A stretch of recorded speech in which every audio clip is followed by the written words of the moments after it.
Learn English. मैं हूं शिवानी और मैं आपको सिखा रही हूं एकदम आसान तरीके से इंग्लिश, शुरुआत से लेके आखिर तक, जब तक आप लोग फ्लुएंट एंड कॉन्फिडेंट नहीं हो जाते। आज के लेक्चर में मैं कवर करूंगी बेसिक्स ऑफ स्पोकन इंग्लिश। तो अगर मेरे पीछे लिखे हुए ये अक्षर देख के आप ऐसा सोच रहे हो कि ये सब तो आपको आता है, तो आप लोगों के लिए मेरा ये क्वेश्चन है, how many sounds does the letter A have? यानी कि जो इंग्लिश का पहला लेटर है, इंग्लिश की अल्फाबेट का फर्स्ट लेटर है लेटर ए, उसकी कितनी साउंड्स यानी कि ध्वनि होती हैं? 3, 5, 6 या 7? मैं आपको ये भी बता दूं कि 99% लोगों को इसका आंसर नहीं पता होता। इसका आंसर क्या है वो तो मैं अपनी वीडियो में आपको बताऊंगी ही, लेकिन उससे पहले आपके लिए एक और बहुत जरूरी बात। जो लोग टूटी फूटी इंग्लिश बोलते हैं ना, जो इंग्लिश बोलते टाइम छोटी छोटी गलतियां करते हैं, वो गलतियां इसीलिए होती हैं क्योंकि उनका जो इंग्लिश का बेस होता है वो स्ट्रांग नहीं होता, उनके बेसिक्स क्लियर नहीं होते। और इसके ऊपर लोग एक और गलती क्या कर देते हैं, वो सोचते हैं कि आगे की इंग्लिश पढ़ते रहेंगे तो उनकी इंग्लिश खुद ही ठीक हो जाएगी, लेकिन ऐसा नहीं होता। और इसीलिए इतनी मेहनत करने के बाद भी लोगों को स्ट्रगल करना पड़ता है। तो आपको ये गलती बिल्कुल भी नहीं करनी है। आपको सबसे पहले अपने बेसिक्स स्ट्रॉन्ग करने हैं और फिर धीरे धीरे आगे बढ़ना है। तो चलिए आपके बेसिक्स स्ट्रॉन्ग करें। तो सबसे पहले हम देखेंगे कि इंग्लिश की अल्फाबेट के जो अक्षर हैं, जो लेटर्स हैं, उन्हें हम प्रोनाउंस कैसे करते हैं, बोलते कैसे हैं। तो कुछ लेटर्स तो एकदम सिंपल से होते हैं, जैसे कि ए, बी, सी, डी और ई। ए, बी, सी, डी, ई, इनमें ज्यादातर लोगों को कोई कंफ्यूजन नहीं होती। अब ये देखते हैं, ये है हमारा लेटर एफ। एफ, लेकिन कई लोग इसको एफ बोल देते हैं, एफ। तो आपको एफ नहीं बोलना है,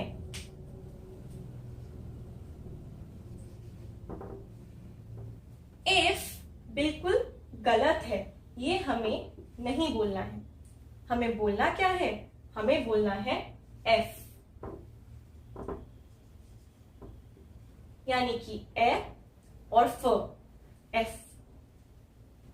और जब हम यहाँ पे ये फ हटाएंगे और इसकी जगह एक ल लगा देंगे तो हमें क्या मिलता है? हमें मिलता है एल, ये वाला अक्षर एल। और जब ल की जगह हम यहाँ पे म लगाएंगे तो हमें क्या मिलेगा? हमें मिलेगा एम, एम। और जब म को हटा के मैं यहाँ पे न लगा दूंगी, न, तो हमें कौन सा लेटर मिल जाता है? हमें मिलता है एन। तो एफ, एल, एम, एन बोलना है और ना कि एफ, एल, एम, एन, ये वाले नहीं बोलने हैं। अब हम देखते हैं अगला लेटर जी। तो ये तो काफी सिंपल सा है, जैसे हम हिंदी में बोलते हैं हाँ जी, वही जी यहाँ पे आता है। अब इस पे आ जाते हैं, ये थोड़ा ट्रिकी है पर ज्यादा नहीं। और ये है एच, एच। अब ये ट्रिकी इसीलिए है क्योंकि कुछ कंट्रीज में, स्पेशली यूरोपियन नेशंस में, इसको एच बोला जाता है, एच। लेकिन इंडिया में इसे हम ज्यादातर एच बोलते हैं, एच। तो मैं आपको एडवाइस यही करूंगी कि आप इसको एच ही बोलें, एच ना बोलें। इवन तो सही तो दोनों है, लेकिन इंडिया में अगर आप एच बोलोगे ना तो एकदम अलग सा लगेगा, एकदम स्टैंड आउट करेगा, इसलिए हम एच ही बोलेंगे। एच मतलब कि ए हटा के यहाँ पे आ गया च, एच। हमारे लिए ये आसान भी है क्योंकि जैसे हमने एफ, एल, एम, एन बोला था, उसी तरीके से हम एच बोल रहे हैं। अब आगे चलते हैं, ये है आई। आई, आई में पहले एक आ की ध्वनि आती है, आ, और फिर एक बड़ी ई की, आई। उसके बाद है जे, जे, जे सिंपल सा है, जे में कोई कंफ्यूजन नहीं।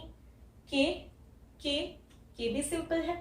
LMN हमने पहले ही कर लिए, और फिर आ जाता है O, उसके बाद है P, और P भी सिंपल सा है। फिर आ जाता है ये वाला अक्षर, और ये वाला अक्षर क्या है हमारा, ये वाला अक्षर है Q।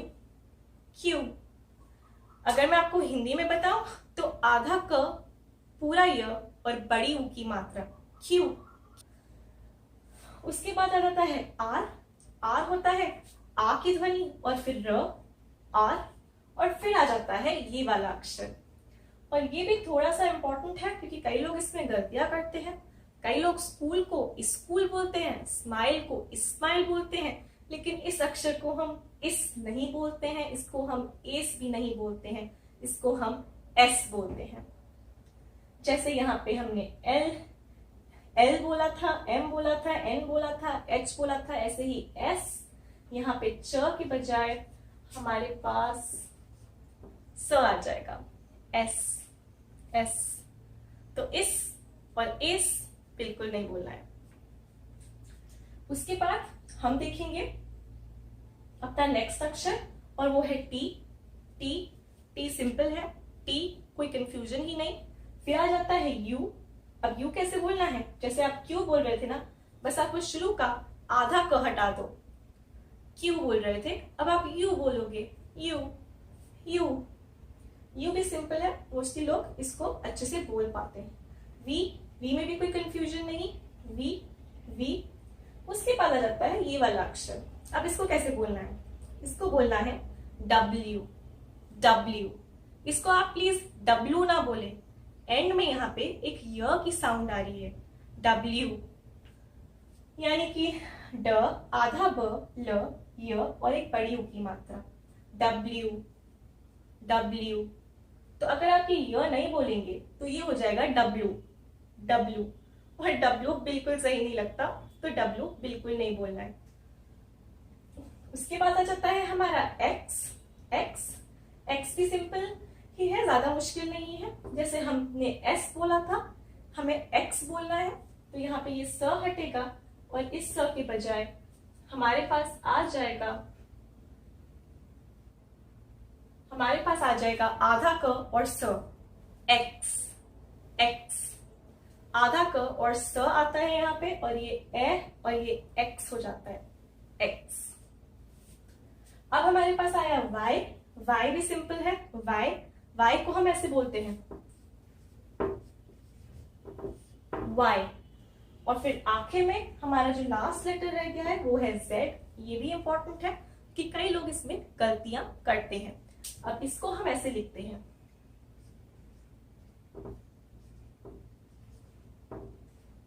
इसको हम लिखते हैं जेड। जेड। लोग क्या गलती करते हैं, वो इसको बोल देते हैं जेड जेड। तो ये जो नीचे बिंदु है ना, ये बहुत जरूरी है क्योंकि आपको जेड नहीं बोलना है। कई लोग होते हैं स्पेशली जिनको ये ज बोलने की आदत ही नहीं होती, वो जरूरी को भी जरूरी बोलते हैं, और ऐसे लोगों को ये जेड बोलने में मुश्किल आती है। तो अगर आप उनमें से हो, प्लीज इसे प्रैक्टिस करें। प्रैक्टिस करने के बाद 10-15 बार बोलने के बाद आपसे जेड बोला जाएगा और आप जेड नहीं बोलोगे। तो ये थे हमारे अंग्रेजी के सारे अक्षर। अब कुछ लोगों का एक्सेंट थोड़ा अलग सा आता है ना, जब वो यही चीजें बोलते हैं तो अलग सा लगता है। क्यों लगता है? क्योंकि वो वर्ड्स को ठीक से नहीं बोलते, वो इन लेटर्स को ठीक से नहीं बोलते। अगर कोई एफ को एफ बोलेगा तो उसका एक्सेंट अजीब लगेगा ही ना। तो अगर आपको अपना एक्सेंट ठीक करना है, सबसे पहले तो आप देखो कि ये सारे लेटर्स प्रोनाउंस कैसे हो रहे हैं, और इनको प्रैक्टिस करो, बार बार बोलो, 10 बार बोलो, 15 बार बोलो, फिर आप इनको ठीक से बोलने लग जाओगे और आपका एक्सेंट भी ठीक से आने लग जाएगा। फिर वो एकदम अलग सा नहीं लगेगा, एकदम नॉर्मल लगने लग जाएगा। अब हम देखेंगे कि वर्ड्स कैसे बनते हैं और वर्ड्स को कैसे प्रोनाउंस करते हैं। तो चलिए अपने फर्स्ट वर्ड पे चलते हैं। जो हमारा इंग्लिश का फर्स्ट वर्ड है ना, वो ज्यादातर लोग पहले से ही जानते होंगे, और वो वर्ड है गेम। तो इस वर्ड को हम गेम ही क्यों बोलते हैं, GAME क्यों नहीं बोलते? और वो इसीलिए है क्योंकि इन सारे लेटर्स की अपनी एक साउंड होती है अपनी एक ध्वनि होती है और किन्हीं लेटर्स की तो एक से ज्यादा साउंड्स भी होती हैं। तो चलिए देखें कि इस वर्ड में जो लेटर्स है उनकी यहाँ पे क्या साउंड आ रही है। हमारा सबसे पहला लेटर है जी। जी। अब जी की दो साउंड्स होती हैं। पहली है ज, लेकिन यहाँ पे हम इसे जेम तो नहीं बोलते ना, हम इसे गेम बोलते हैं। और वो इसीलिए है क्योंकि जी की जो दूसरी साउंड है वो है ग, ग, और यहाँ पे ये ग साउंड आ जाती है। अब एम को देखते हैं। एम एक बहुत ही सिंपल सा लेटर है, इसकी अपनी एक ही साउंड होती है और वो है म, और यहाँ पे एम की म साउंड आ जाती है। अब मुझे ध्यान से बोलते हुए सुनिए, गेम, गेम। यहाँ पे ए की साउंड जो है वो आ रही है ए, और ई की साउंड जो है वो आ रही है अ, अ। तो जब ग और ए को मिलाएंगे तो वो क्या हो जाएगा, वो हो जाएगा गे। और जब हम म और अ को मिलाएंगे, यानी कि म के आगे अगर हम अ की मात्रा लगाएंगे तो वो म ही हो जाता है, और ये हो गया म। और जब इनको हम साथ में लिखेंगे, साथ में बोलेंगे, तो ये हो जाएगा गे। अब ई की हमने पहली साउंड देख ली और वो है अ, और ए की भी हमने पहली साउंड देख ली और वो ए ही है।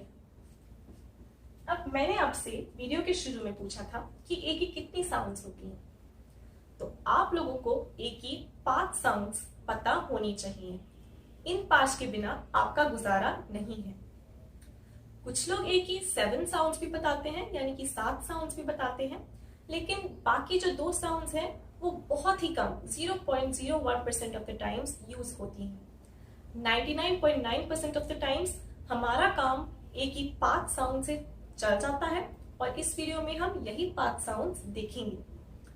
तो अब देखते हैं अपनी ए की नेक्स्ट साउंड, और उसके लिए हम लेंगे अपना नेक्स्ट वर्ड, और वो है कार।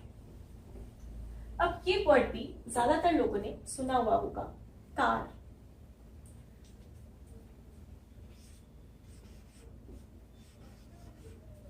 यहाँ पे हमारा जो फर्स्ट लेटर है सी, उसकी क्या साउंड आ रही है, क्या ध्वनि आ रही है, वो स तो नहीं आ रही, क्या आ रही है, क आ रही है। तो यहाँ पे सी की ध्वनि आ जाती है क। सी की 2 ध्वनि है, एक तो क और दूसरी स। अब आर एक सिंपल सा लेटर है, उसकी भी अपनी एक साउंड है और वो है र, और यहाँ पे ये र साउंड आ रही है। और ए की क्या साउंड आ रही है, यहाँ पे ए ही आ रही है क्या? अगर ए आ रही होती तो हम इसको केर बोल रहे होते, लेकिन हम इसको केर नहीं, हम इसको कार बोलते हैं, का, आ। और इससे हमें पता चलता है कि यहाँ पे ए की जो साउंड आ रही है वो आ रही है आ। और जब इन तीनों को हम साथ में बोलेंगे क आ र को, तो ये क्या बन जाता है, ये बन जाता है कार। तो ए की दूसरी साउंड क्या है, ए की दूसरी साउंड है आ। अब चलते हैं ए की नेक्स्ट साउंड पे, यानी ए की तीसरी साउंड पे, और उसके लिए हम लेंगे अपना नेक्स्ट वर्ड। ये वाला वर्ड बाकियों से थोड़ा सा डिफिकल्ट है, ज्यादा नहीं। और ये वर्ड है क्या, ये वर्ड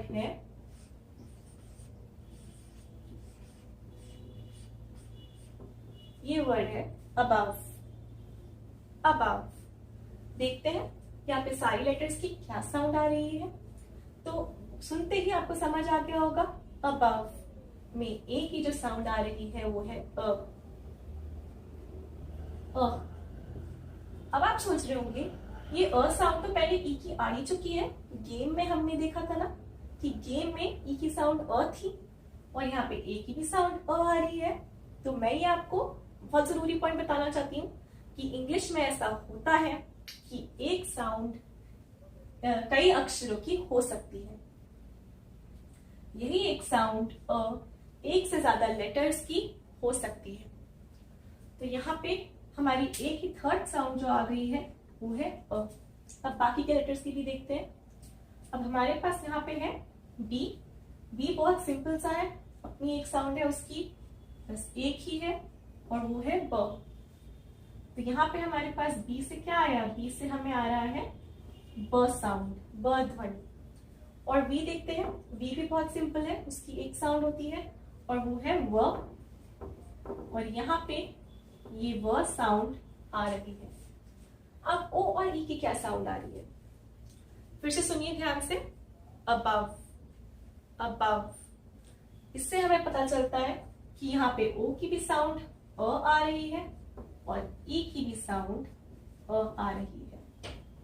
तो ए, ओ और ई तीनों लेटर्स की यहाँ पे साउंड अ आ रही है।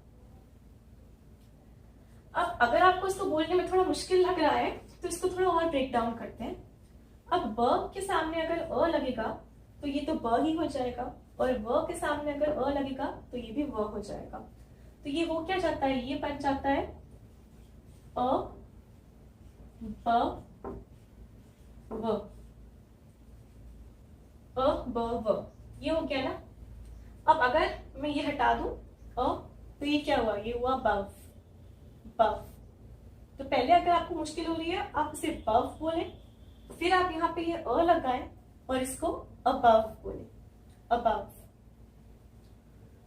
अब हमने ए की तीसरी साउंड भी देख ली है। अब हमें देखनी है ए की चौथी साउंड, और उसके लिए हमारा अगला वर्ड है मैनी, MANY, मैनी। सुना हुआ होगा काफी लोगों ने ये वर्ड, ना मुश्किल भी नहीं है।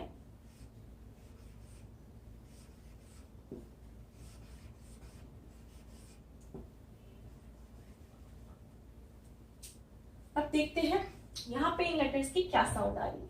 तो एम की साउंड हमें पहले ही पता है कि एक होती है सिंपल सी, और वो हो गई म। एन की साउंड हो गई न। एन की भी अपनी एक ही साउंड होती है न। अब ए की साउंड देखते हैं। मैं बोल रही हूं मैनी, ए, ए। मैं ए नहीं बोल रही, अगर मैं ए बोल रही होती तो ये मेनी होता। ये मेनी नहीं है, ये है मैनी, कि यहाँ पे ए की जो साउंड आ रही है वो है ए।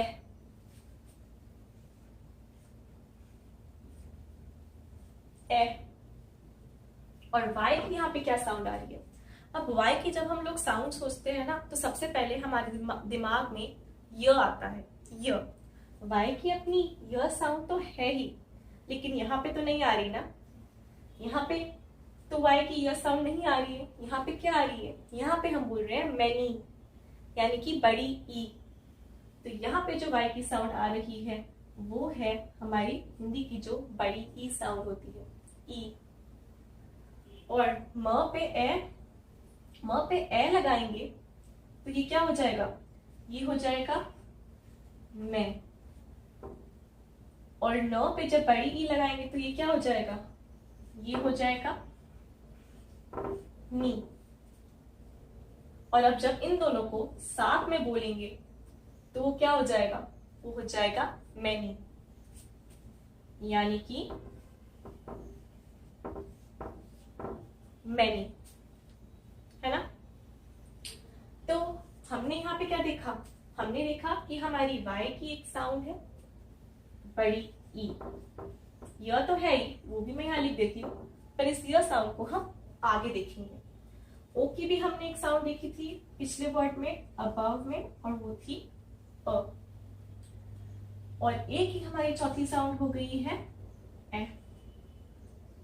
अब जो ये ए होता है ना, इसको अगर हम किसी अक्षर के साथ लिखते हैं, जैसे अगर हम एक अक्षर ले लेते हैं अपना प, पी, प साउंड ले लेते हैं। ये जो ए होता है, अगर इसके साथ हम ए लगाएंगे तो वो एक मात्रा हो जाती है, और अगर इसके साथ हम ए लगाएंगे तो वो दो मात्रा हो जाती है। तो ये डिफरेंस अगर बाई चांस आपको नहीं पता या याद नहीं था तो ये आपको पता होना चाहिए, क्योंकि ए की जो फिफ्थ साउंड है वो सबसे डिफिकल्ट होती है समझनी, और उसको समझने के लिए हमें ये डिफरेंस अच्छे से पता होना चाहिए। तो क्या है ये ए की फिफ्थ साउंड, देखते हैं। तो जो हमारी ए की फिफ्थ साउंड होती है ना, वो थोड़ी मुश्किल और ट्रिकी होती है। क्यों? क्योंकि ये वाली साउंड हिंदी में यूज नहीं होती, इसीलिए। और ये साउंड क्या है? ये है एह। एह, जैसे जब कोई चिल्लाता है ना एह, वैसे ही एह। और हिंदी में हमारे पास क्या क्या होता है? हिंदी में हमारे पास ए होता है और ए होता है और आई होता है। आई का इंग्लिश में कोई प्रयोग नहीं होता। तो देखते हैं एक बार। जैसे मैंने आपको बताया, ए को हम एक मात्रा से लिखते हैं और ए को हम दो मात्रा। ये है ए, ये है ए, लेकिन जो ए की फिफ्थ वॉवल साउंड है वो क्या है? वो है एह। अब एग्जाम्पल्स लेते हैं, एग्जाम्पल से आपको अच्छे से समझ आ जाएगा। तो पहला वर्ड जो हम लेंगे वो है मैन। ये वर्ड भी बड़ा कॉमन है, ज्यादातर लोगों ने सुना हुआ होगा। इसको हम क्या बोलते हैं? इसको हम मैन बोलते हैं। मैन यानी कि एह, मैन बोलते हैं। और इससे पहले हमने जो वर्ड लिया था वो क्या था? इस वर्ड को हम क्या बोल रहे थे? इसको हम मैन ही बोल रहे थे क्या? नहीं, इसको क्या बोल रहे थे हम? इसको हम मैनी बोल रहे थे। यहाँ पे ए की फोर्थ वॉवल साउंड थी जो होती है ए, और यहाँ पे ए की फिफ्थ वॉवल साउंड है जो होती है एह। तो ये डिफरेंस समझना बहुत जरूरी है, और ज्यादातर लोगों को इसी फोर्थ और फिफ्थ वॉवल साउंड जो मैंने आपको बताई एह और एह, इसी में कंफ्यूजन होता है। अब हम एक और वर्ड लेते हैं और वो है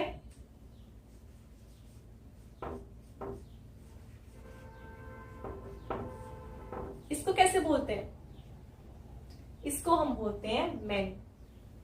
तो वही ए की साउंड जो यहां पे आ रही थी, जो ए की फोर्थ साउंड ए, वो साउंड ई की भी होती है। वही ए साउंड ई की भी होती है। तो ई के नीचे हमें ई की दूसरी साउंड जो हम देख रहे हैं यहाँ पे वो है एह। एह।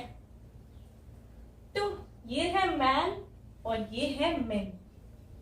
अब इनके बीच में डिफरेंस पता होना इसलिए जरूरी है क्योंकि अगर आपको साउंड्स का डिफरेंस नहीं पता होगा तो आप गलत प्रोनाउंस कर देंगे और उसका मीनिंग अलग हो जाएगा और फिर आपका सेंटेंस गलत हो जाएगा। तो अगर हमारे पास एक आदमी होता है, यानी कि हम किसी एक आदमी की बात कर रहे हैं, तो हम मैन बोलेंगे, और अगर हमारे पास एक से ज्यादा होते हैं तो हम उन्हें मेन बोलते हैं। एक से ज्यादा आदमी हो तो उन्हें हम मेन बोलते हैं।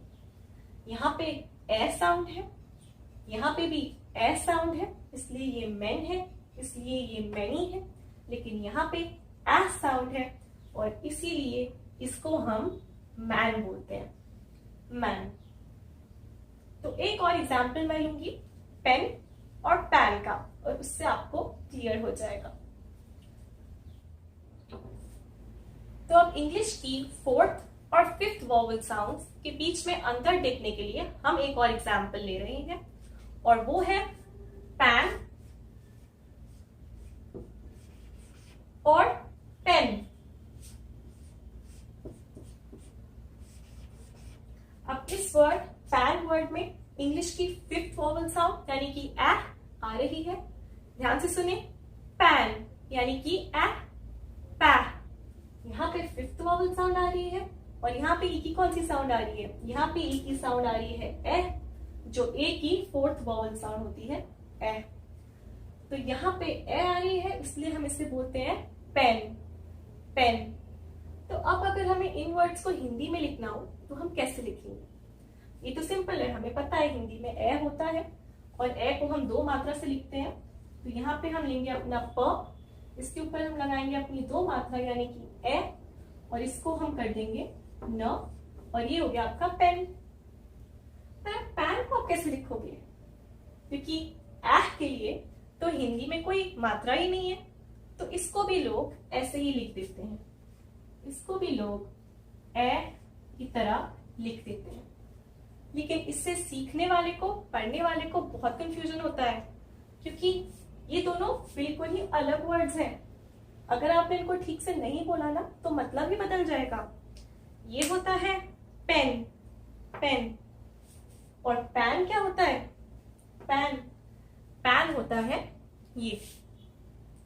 तो ठीक से नहीं बोलने से मतलब एकदम बदल जाएगा, कहाँ पेन और कहाँ पैन। तो अब हम देखते हैं कि आज की वीडियो में हमने क्या डिफरेंसेस देखे हैं हिंदी और इंग्लिश के बीच में। ठीक है,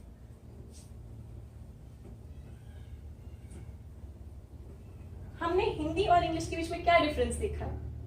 हमने ये देखा कि हिंदी में जब अ होता है ना तो वो हमेशा अ ही होता है और अ ही रहता है। जब हिंदी में आ होता है तो वो हमेशा आ ही रहता है। लेकिन इंग्लिश में अगर आपके पास ए लेटर है तो वो अ भी हो सकता है, आ भी हो सकता है, ए भी हो सकता है, ए भी हो सकता है और एह भी हो सकता है। और इसी वजह से कहते हैं कि हिंदी तो एक लॉजिकल लैंग्वेज है लेकिन इंग्लिश तो एक फनी लैंग्वेज है। और हमने एक और चीज ये भी देखी कि वही एक ध्वनि, वही एक साउंड, जैसे हमने साउंड देखी थी, वो ए लेटर की भी थी, वो ई लेटर की भी थी और वो ओ लेटर की भी थी। किस वर्ड में? अबव वर्ड में। तो अब आप सोच रहे होंगे ऐसे क्या हमें हर एक वर्ड का प्रोनाउंसिएशन देखना पड़ेगा? तो थोड़ी हेल्प है, क्योंकि इंग्लिश में हमारे पास सिमिलर साउंडिंग वर्ड्स होते हैं, यानी कि वर्ड्स जो सुनने में एक जैसे लगते हैं। तो नेक्स्ट वीडियो में मैं आपको बताऊंगी सिमिलर साउंडिंग वर्ड्स किन किन वर्ड्स के, जो आज हमने सारे वर्ड्स डिस्कस करे हैं उनके। सबसे पहले हमने लिया था गेम, फिर कार, मैनी, अबव भी लिया था, और फिर मैन, मेन, पैन और पेन। तो इन सारे वर्ड्स के सिमिलर साउंडिंग वर्ड्स मैं आपको अपनी नेक्स्ट लेक्चर में बताऊंगी। और मैं आपको ये भी बताऊंगी कि जैसे अगर हमारे पास एक वर्ड है पैन और एक वर्ड है पेन, एक वर्ड है पैन और एक वर्ड है पेन, और फिर एक वर्ड है हमारे पास अबव, और एक वर्ड है मैनी, और एक और वर्ड है कार। तो इसमें पैन, पेन, कार एक जैसे क्यों है? अबव इनसे अलग क्यों है? और मैनी इनसे अलग क्यों है? आज के लिए इतना ही। अगर आपको कोई भी डाउट हो मुझसे कमेंट्स में आप जरूर पूछ सकते हैं। मैं आपका डाउट क्लियर करने की पूरी कोशिश करूंगी। और अगर आपको इस वीडियो से मदद मिली तो इसे आगे जरूर शेयर करें ताकि ये औरों तक भी पहुंच पाए। Thank you.